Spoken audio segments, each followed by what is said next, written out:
इस एपिसोड की शुरुआत में ओयांग जो था वो 13 के लिए बहुत ज्यादा खुश था। वो कहने लग जाता है कि यहाँ पर सीनियर वांगलिन ने इतना एहसान किया है ना 13 के ऊपर, तो हो सकता है कि 13 हमारे लिए बहुत ज्यादा काम आए आगे चलकर। हमारे ट्राइब की जो पहचान है वो 13 ही बनाएगा और हमारे लिए सबसे अहम साबित होकर वो दिखाएगा। ओयांग को तो यहाँ पर रोना आ गया था कि हमारा एक मामूली सा ट्राइब जिसकी कोई औकात नहीं थी, आज यहाँ पर सीनियर वांगलिन की वजह से कितना ज्यादा ऊंचाइयों को छू रहा है। हमारे पर किसी की भी नजर ना लग जाए। बाहर के भी ट्राइब के जितने भी बंदों को यहाँ पर लाया गया था उन सभी को भी ट्रेनिंग कराना शुरू कर दिया जाता है। 13 ने अपने साथ कुछ और लोगों को अपने ग्रुप में शामिल कर लिया था और वो सब यहाँ पर अपना प्रैक्टिस करते हैं। अब बाहर जाते, बाहर से बीस्ट वगैरह को मार कर लाते और जितना भी कल्टीवेशन के लिए रिसोर्सेस लगता है एक दूसरे के लिए वो हासिल क्या करते। इनके ग्रुप में 4-5 लोग शामिल थे और 4-5 लोगों ने भी अपना सोल फ्लैग बनाना सीख लिया था। धीरे धीरे करते हुए प्रोग्रेस मिल रहा था और ट्राइब के अंदर जितने भी लोग थे वो सभी सोल फ्लैग बनाना सीखते जा रहे थे। तो वांग भी ये चीज देखकर बहुत ज्यादा खुश होता है। लगता है कि ये ट्राइब वाले लोग अपना कल्टीवेशन की दुनिया में सफर करते जा रहे हैं। इन्होंने अपनी पहली सीढ़ी को तो पार कर लिया पर अभी भी बहुत कुछ इनको सीखना बाकी है। इसके बाद हमें करीब 3 महीने बाद का सीन दिखाया जाता है जहाँ पर ओयांग जो था वो बहुत ज्यादा टेंशन में था। वो कहने लग जाता है कि 13 अपने कुछ साथियों को लेकर गया था जंगल में बीस्ट को मारने के लिए और इतनी रात हो गई है अभी तक वो वापस क्यों नहीं आया। उसको तो दोपहर तक ही रिटर्न आ जाना चाहिए था पर अभी तक वो वापस नहीं आया। तभी वहाँ पर 13 का जो डिमन लायन था वो तुरंत ही 13 को पकड़कर यहाँ लेकर आता है। उसने बड़ी मुश्किल से 13 को बचाकर यहाँ लाया था और जब ओयांग देखता है तो 13 की हालत बहुत ज्यादा खराब थी। उसको बड़ी बेरहमी से मारा गया था। इस तरह की कंडीशन में वो था कि उसको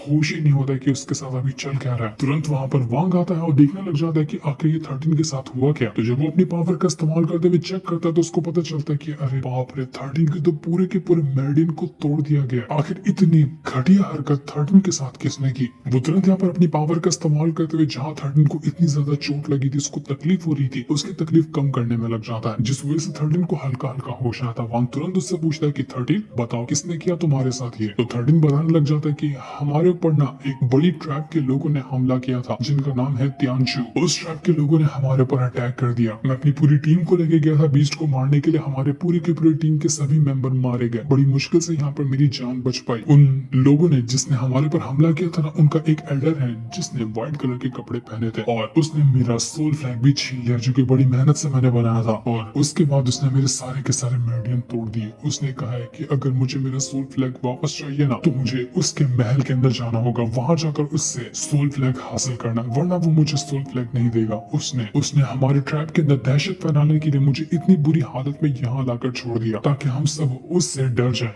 वहां कहता है कि जाओ और 13 को यहाँ से ले जाओ, इसको आराम देना तब तक कि मैं उस त्यांशु ट्राइब जो लोग है ना उन लोगों को दुनिया के नक्शे से मिटा कर आता हूँ। ओयांग उसे कहने जाते कि सीनियर जरा संभल के, ये जो हमारा एंशिएंट डीमन सिटी है ना इसके अंदर सबसे जो ज्यादा स्ट्रॉन्गेस्ट ट्राइब है वो है त्यांशु ट्राइब। वो इतनी ज्यादा स्ट्रॉन्ग है कि उसका मुकाबला कोई नहीं कर पाता है। बहुत टाइम से लोगों ने उनके ऊपर हमला करने की कोशिश की, उनको हराने की कोशिश की लेकिन कोई भी कामयाब नहीं रहा। पर वांग कहता है कि उन्होंने जो यहाँ पर 13 के साथ किया ना आखिर मैं उसको कैसे भूल जाऊं। मैं जा रहा हूँ और उनको घुस कर उनकी औकात दिखाऊंगा उनके महल में। इसके बाद हम देखते हैं उसी त्यांशु ट्राइब को जहाँ पर एक एल्डर होता है जिसका नाम था शीला। वो यहाँ पर दूसरे बंदे जिसका नाम जैंग भी है और इसी बंदे ने 13 के पूरे मेरिडियन को डिस्ट्रॉय किया था। उससे कहने लग जाता है कि यार तुमने यहाँ पर उस बंदे से उसका सोल फ्लैग ले लिया, चलो ये अच्छी बात है, लेकिन तुमने आके उसकी कल्टीवेशन क्यों डिस्ट्रॉय कर दी। ये नहीं करना चाहिए था वरना बिना मतलब का मैटर बड़ा हो जाएगा। तो जैंग भी कहने लग जाता है कि अरे यार कुछ बचकानों को मारने से मैटर कहाँ ही बड़ा हो जाएगा। वैसे भी उन बचकानों की क्या ही औकात थी, रास्ते में घूम रहे थे, मैंने ऐसे दबोच कर खत्म कर दिया उन लोगों को, क्योंकि मैं जानना चाहता था कि आखिर ये जो सोल फ्लैग उसके पास आया है वो कहाँ से आया, क्योंकि ये सोल फ्लैग मुझे बड़ा कमाल का लग रहा है। अगर हम सीक्रेट जान लेना कि आखिर ये सोल फ्लैग किस चीज से बनता है, कैसे बनाया जाता है, तो हम भी यहाँ पर उसको बना पाएंगे। अब मैंने यहाँ पर उस 13 की हालत इसलिए खराब की है कि जो भी उसका मास्टर होगा जिसने भी उसको बनाना सिखाया होगा ना सोल फ्लैग, वो उसका बदला लेने के तो यहाँ पर आता ही होगा। तो जैसे वो इंसान यहाँ पर आएगा हम उसको ही दबोच लेंगे और उससे पूछेंगे कि आखिर वो सोल फ्लैग कैसे बना पाता है। और अगर उस 13 का मास्टर यहाँ पर नहीं आता ना तो मैं खुद जाऊंगा उस 13 के ट्राइब के अंदर कल सुबह और 13 के मास्टर को दबोच कर उससे पूछूंगा कि आखिर वो मुझे सोल फ्लैग बनाने का मेथड देता है या नहीं देता। उसको क्या पता कि अगर 13 का मास्टर वांगलिन यहाँ पर आया है ना तो इसका वो हाल करेगा वांग जो उसने कभी अपने सपने में भी नहीं सोचा होगा।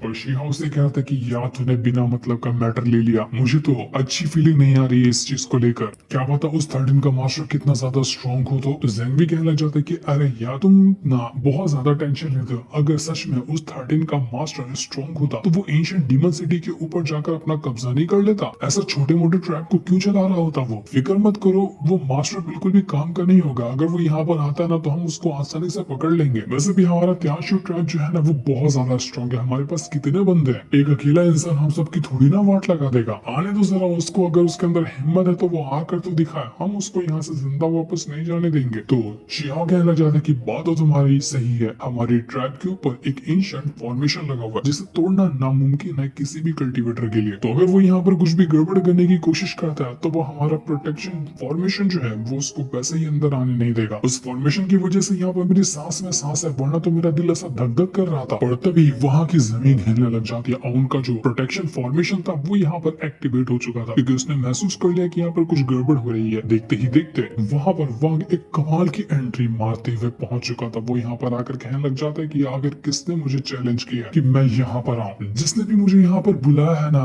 हिम्मत है तो मेरे सामने आकर खड़े हो जा। तो वहाँ पर शिहा और जेंग भी दोनों आकर पहुंच जाते हैं, और जब यहाँ पर वो वांग को पहली झलक देखते हैं उनकी पतलून गीली हो जाती है। वो लोग कहने लग जाते हैं कि बाप रे ये तो इन्फेंट ट्रांसफॉर्मेशन लेवल के मिड स्टेज का बंदा है, हमें तो लगा था कि ये नल्ला आदमी होगा, भारी मिस्टेक हो गया, गलत बंदे से पंगा ले लिया हमने। तो वांग को देखते साथ ही उनकी बिल्कुल हालत खराब हो चुकी थी। वो यहाँ पर वांग से कहने लग जाते हैं कि हाँ मैंने ही यहाँ पर उस 13 से उसका सोल फ्लैग लिया, उसकी हालत खराब की है, लेकिन तू यहाँ पर इतना एटीट्यूड में आया है, तेरे पास कितनी भी पावर क्यों ना हो, ये हमारा जो प्रोटेक्शन फॉर्मेशन है ना, तो उसको तोड़कर अंदर नहीं आ सकता, तू हमारा कुछ भी नहीं बिगाड़ सकता है। क्योंकि शिहा और जेंग दोनों थे नेटसन सोल लेवल के कल्टीवेटर, और नेटसन सोल लेवल वांग के सामने कितना ही पीछे होता है। तो वांग कहता है कि अच्छा तुम यहाँ पर उछल रहे हो ये फॉर्मेशन को लेकर, तुम्हारी आंखों के सामने भी देखो उसकी क्या औकात दिखाता हूँ। वो तुरंत यहाँ पर अपनी पावर का इस्तेमाल करते हुए बहुत ही बड़ी सी कुल्हाड़ी को सामान कर लेता है। वही कुल्हाड़ी थी जिसका इस्तेमाल जायंट डीमन क्लान का जो एंसेस्टर था वो भी किया करता था, उसके मरने के बाद वो कुल्हाड़ी उसने हासिल कर ली थी। तो उसी कुल्हाड़ी का इस्तेमाल करते हुए वांग यहाँ पर इस पूरा का पूरा फॉर्मेशन को ही डिस्ट्रॉय करने के फिराक में था। जैसे ही कुल्हाड़ी का अटैक फॉर्मेशन के ऊपर जाकर लगता है, फॉर्मेशन के अंदर क्रैक्स पड़ने लग गए थे, उसकी हालत खराब होने लग जाती है। पर ये क्या, सच में फॉर्मेशन ने यहाँ पर पहला अटैक तो झेल लिया वांग का,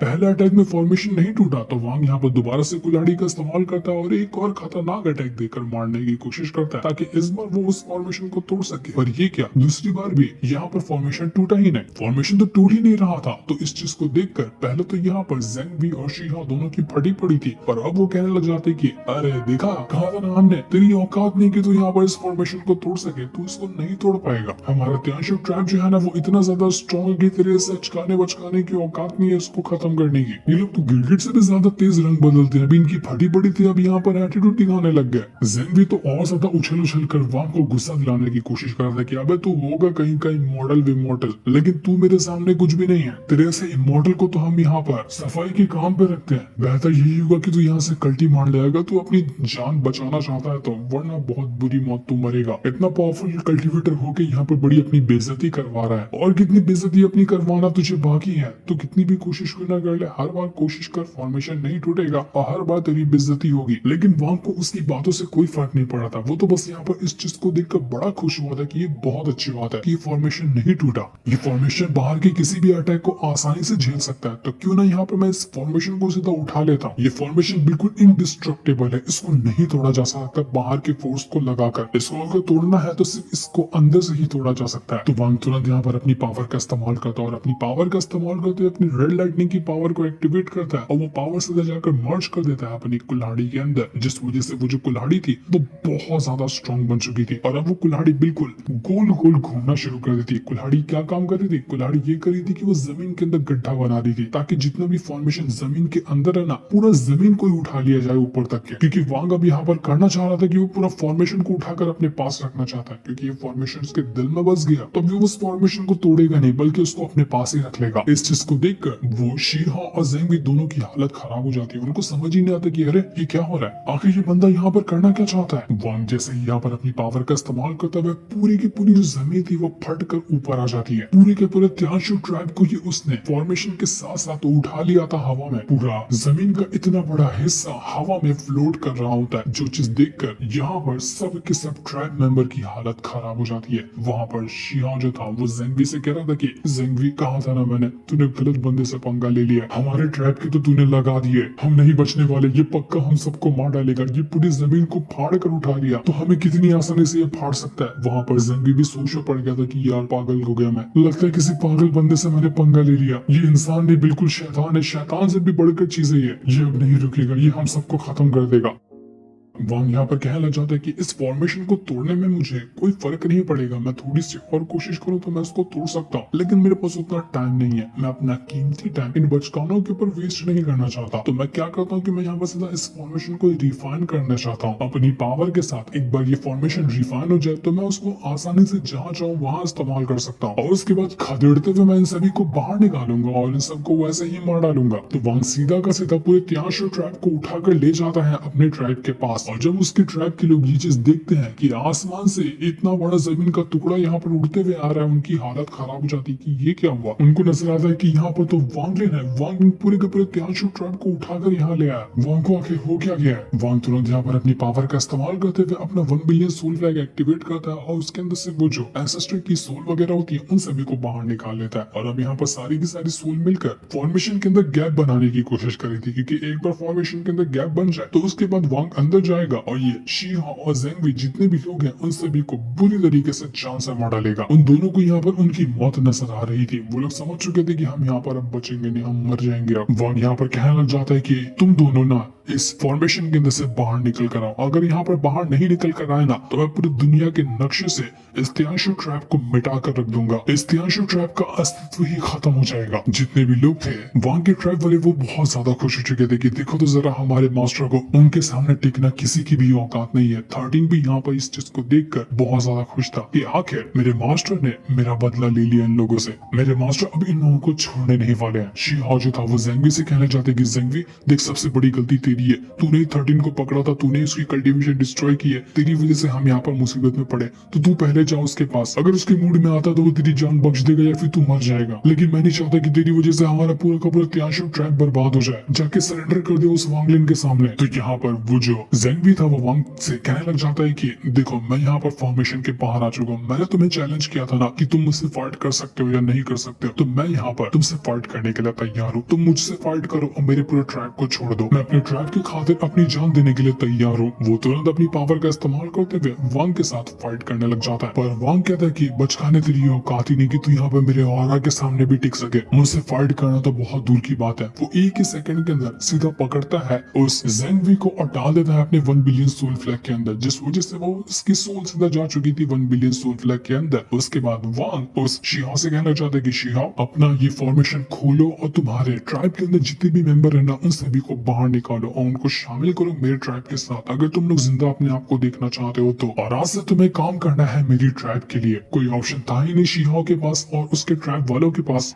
वांग के ऑफर को मानने का, तो वो यहाँ पर वांग का ऑफर मानने के लिए तैयार हो चुके थे। पूरा का पूरा त्याशु ट्राइब अब जाकर मर्ज हो चुका था वांग के ट्राइब के साथ, और अब यहाँ पर वांग का ट्राइब काफी ज्यादा स्ट्रॉन्ग हो चुका होता है। तो इस चीज को देखकर यहाँ पर वो जो उयांग था वो वांग से कहना चाहता है कि सीनियर वांगलिन, आपने इस ट्राइब के लिए इतना कुछ किया, आप इसके करता धरता है, तो आप इसका एक नामकरण भी कर दीजिए ना, इसे ट्राइब ट्राइब कहना अच्छा नहीं लगता। तो यहाँ पर वांग को दूतियान की बात याद आती है कि वांग कभी भी मेरे ट्राइब का नाम न मिटने मत देना, हमारे सोल रिफाइनिंग सेट का नाम हमेशा रोशन रहना चाहिए। तो वांग यहाँ पर सीधा कह देता है कि हमारे ट्राइब का नाम भी होगा सोल रिफाइनिंग ट्राइब, ताकि ये सोल रिफाइनिंग नाम जो है ना वो कभी भी ना मिट सके। और आज से यहाँ पर इस ट्राइब का ये नाम रख दिया गया था। क्या ही कमाल का ये सीन था, जिस सीन को दिखाते साथ ही ये वाला एपिसोड यहीं पर एंड हो जाता है।